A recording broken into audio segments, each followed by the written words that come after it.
Deadpool has now launched for MetaQuest and MetaQuest 3S and is arguably the biggest VR game of 2025. So can it live up to the hype? Stick around and you'll find out. Fighting on a reality show to the cheers of trillions. Minimum effort. I have little So Deadpool VR, or Marvel's Deadpool VR to give it its full name, is a game in which you embody Deadpool. All the expected 4-4 break-in and dismemberment and all the other wacky goings-on that you would expect from a Deadpool experience is all here and all well intact.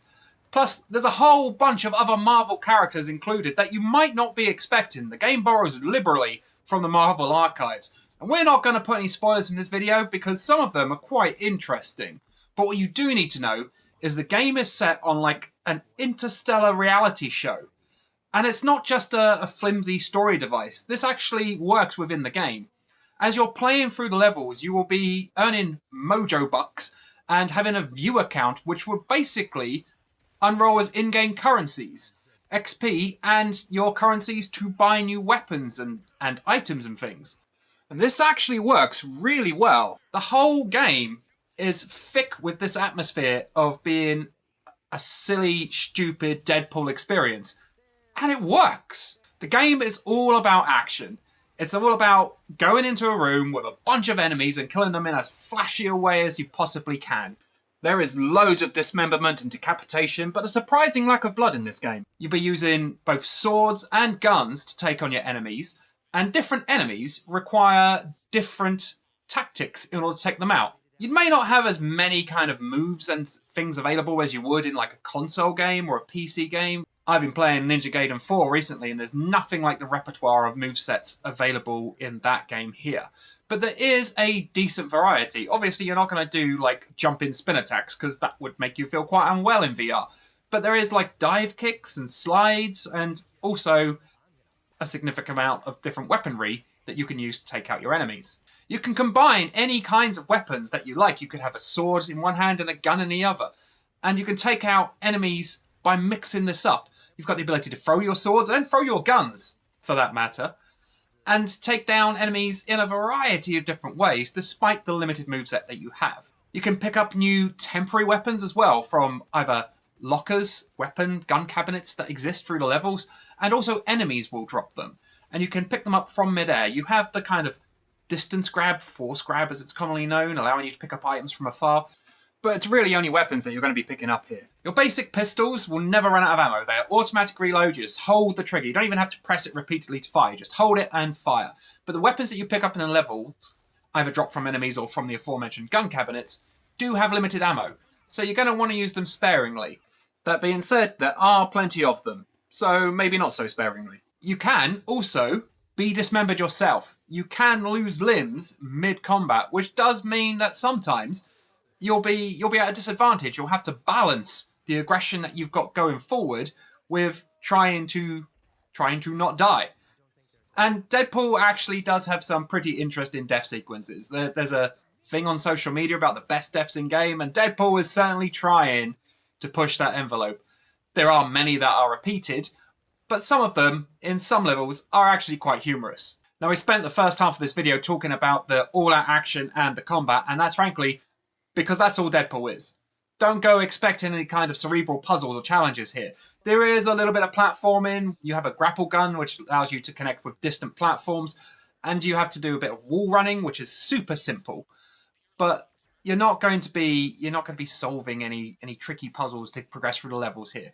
In fact, I think the most difficult puzzle that Deadpool ever throws up is sometimes when you're in these arena battles, a door will open somewhere and there's lots of doors, so you've got to figure out which one it is that allows you to progress to the next area. Not exactly challenging. And that being said, Deadpool does fall into the whole just kill all the enemies to proceed, I don't know, mechanic? Is that really a mechanic these days? A bit too often. Now, the combat is really fun, so it's not too big an issue. But often you'll find as you're going through levels, you enter an arena, kill a bunch of bad guys, walk along a bit, enter another arena, kill a bunch of bad guys, and so on and so on and so on. And as I say, the combat's fun, so it's not too bad. But the boss fights you encounter, they could have done with some more work. Boss fights are largely a case of just circle strafing around the area, occasionally jump in to avoid an incoming attack while blasting as fast as you can. And then a bit of a VR-style QT at the end. You're told which move to pull off, which weapon, in order to progress to the next part of the boss fight. There is a little bit of pattern learning, but I mean, it's a far cry from the likes of Elden Ring. Deadpool VR is a decent length. It's certainly not a short game. And the developers have actually packed in a ton of stuff that will make you want to replay the levels, actually padding it out quite significantly. There are hidden characters you can unlock and go through the game again as these characters, and sometimes they'll be able to access areas that were locked off previously. And as is often the case, Deadpool will make a quip about these when you find them and you're not able to access them. And they don't exactly add a lot to the game, but they add more time and more enjoyment of you going, I remember there was a room there that this character will give me access to. When I unlock that character, I'm going to go back and see what was behind that door. It's pretty simple and it's been done in games before, but it's not bad. And there's also collectibles throughout the levels. Comic book covers that you can collect and other unlockable items. I mean, there's nothing truly innovative here, but as I said at the start of the video, it all just works together. It's an extremely comfortable and well-rounded Deadpool VR package. And talking about comfort, the accessibility options are top tier.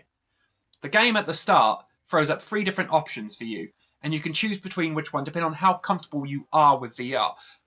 They do have preset, for example, I went straight into the hardcore VR one because obviously I played a ton of VR. So I had full motion turning, no snap turning or anything, no vignette for movement. But these are options that you can turn on. So while at the start you might think, oh, I haven't played that much VR, I'm going to go super easy. You can turn them on and off as you progress through the game. And there's also sequences which are entirely on rails and incredibly fast moving. And if you don't feel comfortable, you're able to skip them and watch them as a cinematic. But it is the cinematics that are kind of an issue. Some of them are quite long, and they're not skippable, even on a second playthrough of a level. So when you do come to wanting to replay levels and accessing new areas and finding new unlockables and stuff, you do have to just watch them again. Which is, I mean, if you're a massive Deadpool fan, then sure. But if you just want to play the game, I'm sure there'll be a patch that comes soon enough that allows you to skip them on a second playthrough. Visually, Deadpool isn't exactly incredible. But just like the rest of the game, everything that's here works. It's this kind of semi-cel-shaded look, trying to ape the style of the comic books. And it does a good job. You believe the environments and the characters, and while they're not exactly, we're not talking like PS5, Xbox Series X high-end PC stuff here. The MetaQuest 3 and MetaQuest 3S are mobile devices after all. They are perfectly comfortable in delivering the action that this game calls for. And now we're going to talk about that elephant in the room, Neil Patrick Harris. There was some misgivings when that original trailer was released and showcased that it's not, in fact, Ryan Reynolds doing the voice of Deadpool. But honestly, while some of the writing is a bit iffy at times, most of it is pretty good. And Neil Patrick Harris does a really good job at delivering as close to Ryan Reynolds as anyone probably could. And yes, it is very much aping the style of the Deadpool that we've seen in the movies. So if you are a fan of that Deadpool, great. This is wonderful. This is perfect for you. If you're not such a big fan of the films, maybe you're not going to like the kind of humor and the delivery that is here in the game. Ultimately, if you're looking for a high-quality action affair, Deadpool VR is the game that you want to go and buy right now. If you want something a bit more cerebral, this isn't it. Don't even think that this game is going to challenge you mentally in any kind of way. It is a nonsense, fun ride for a decent length of time, with some replayability thrown in. And if that's what you're looking for, it's arguably the best VR game of the year for that. On a technical side, did encounter some frame rate drops, not significantly, but more like stutters when you were loading into new areas or loading into a boss fight and so on. And I'm sure those will be patched pretty soon. So I wouldn't wait on this, not unless you want to wait for a sale. I would go out and get this day one if you're looking for that kind of nonsense action experience. There's nothing to hold you back.